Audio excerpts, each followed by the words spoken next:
Amudha's kitchen சேனலுக்கு subscribe பண்ணுங்க. என்னோட புது ரெசிபிஸ் எல்லாம் தெரிஞ்சுக்க மறக்காம பெல் பட்டனை பிரஸ் பண்ணுங்க. ஹாய், எல்லாருக்கும் வணக்கம். Welcome to Amudha's kitchen.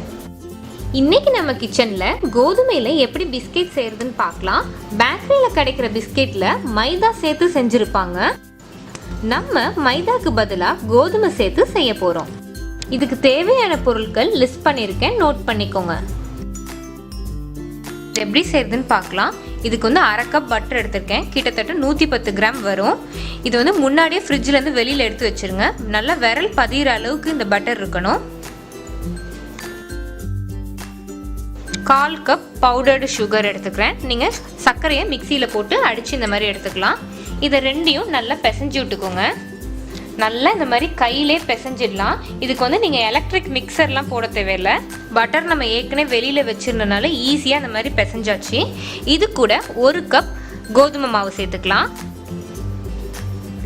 1/2 teaspoon baking powder, 1/4 teaspoon baking soda, vanilla essence 1 teaspoon.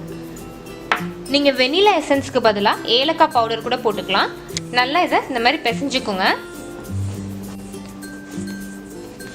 நல்லா இந்த மாதிரி பொலன்னு இருக்க மாதிரி பிசைஞ்சுக்கோங்க. இதில் 1 சிட்டிக்கு உப்பு போட்டுக்கிறேன். 1 டேபிள் ஸ்பூன் பால்.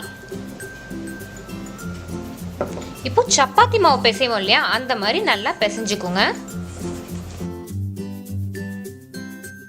இந்த மாதிரி கை விரல் உள்ள நீங்க வச்சு எடுத்தீங்க அப்படின்னா மாவு உங்களுக்கு ஒட்டக்கூடாது. சப்போஸ் உங்களுக்கு ரொம்ப மாவு பிசுன்னு நிறைய ஆயிடுச்சு அப்படின்னா இன்னும் கொஞ்சம் மாவு போட்டு அட்ஜஸ்ட் பண்ணிக்கோங்க. இல்லை ரொம்ப பொலன்னு உதிரியா இருந்ததுன்னா இன்னும் 1 டேபிள் ஸ்பூன் பால் ஊற்றி நல்லா இந்த மாதிரி பிசைஞ்சுக்கோங்க. இதை இப்போ திரட்டிக்கலாம்.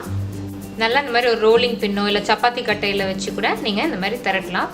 உங்களுக்கு திரட்ட வராமல் அங்கங்கே விரிசல் விட்டுச்சு அப்படின்னா நீங்கள் இன்னொரு 2-3 ட்ராப்ஸ் பால் போட்டுட்டு நல்லா மாவு பிசைஞ்சிட்டு திரட்டினீங்கன்னா ஈஸியாக திரட்ட வந்துடும். இந்த மாதிரி மாவை நல்லா திரட்டியாச்சு. இப்போ இந்த மாதிரி ஒரு கிண்ணத்தை வச்சு நான் ஷேப் போட்டுக்கிறேன், ரவுண்ட் ஷேப். நீங்கள் எந்த ஷேப் வேணால் இந்த மாவில் நீங்கள் போட்டுக்கலாம். அதே மாதிரி இன்னொரு ரவுண்டு போட்டுக்கலாம். இந்த மாதிரி நீங்கள் குக்கி கட்டர்ஸ் டிஃப்ரெண்ட் ஷேப் வச்சுருந்தீங்கன்னா அதுலேயும் நீங்கள் யூஸ் பண்ணி போடலாம். இப்போ நான் ஹார்ட் அண்ட் குக்கி கட்டர் வச்சு ஹார்ட் அண்ட் ஷேப்பில் பிஸ்கெட்க்கு கட் பண்ணுறேன்.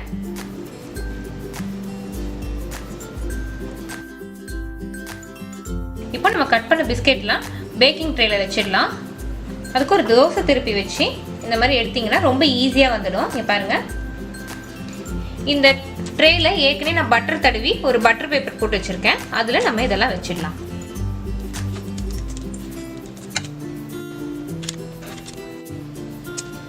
மீதி மாவையும் இந்த மாதிரி எடுத்து நம்ம பிஸ்கெட் ஷேப் போட்டுடலாம்.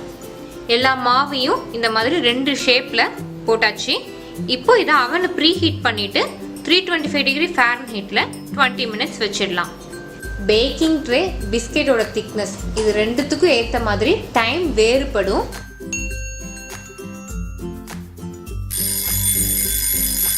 இருபது நிமிஷம் ஆயிடுச்சு. இப்போ நம்ம அவன்லேருந்து எடுத்துட்டு அது ஒயர் ரேக்கில் அந்த பிஸ்கெட்லாம் வச்சிடலாம். அப்போ உங்களுக்கு நமத்துடாமல் முறுமுறுன்னு இருக்கும். அவன்லேருந்து பிஸ்கெட்டை வெளில எடுத்தோடனே சாஃப்டாக இருக்க மாதிரி தான் இருக்கும். உங்களுக்கு சூடு ஆற அதனால முறுமுறுன்னு ஆகிடும். நல்லா பின்னாடி பாருங்க, ஃபுல்லாக உங்களுக்கு கோல்டன் கலர் ப்ரௌனில் பர்ஃபெக்டாக பேக் ஆயிருக்கு. நம்மளோட கோதுமை பிஸ்கெட்லாம் சூப்பராக தயாராகிடுச்சு. இதை ஏர்டைட் கண்டெய்னரில் போட்டு 2 வாரம் வரைக்கும் வச்சுக்கலாம். இந்த வீடியோ பிடிச்சிருந்தா லைக் பண்ணுங்க, ஷேர் பண்ணுங்க, மறக்காம அமுதாஸ் கிச்சன் சேனலுக்கு சப்ஸ்கிரைப் பண்ணுங்க.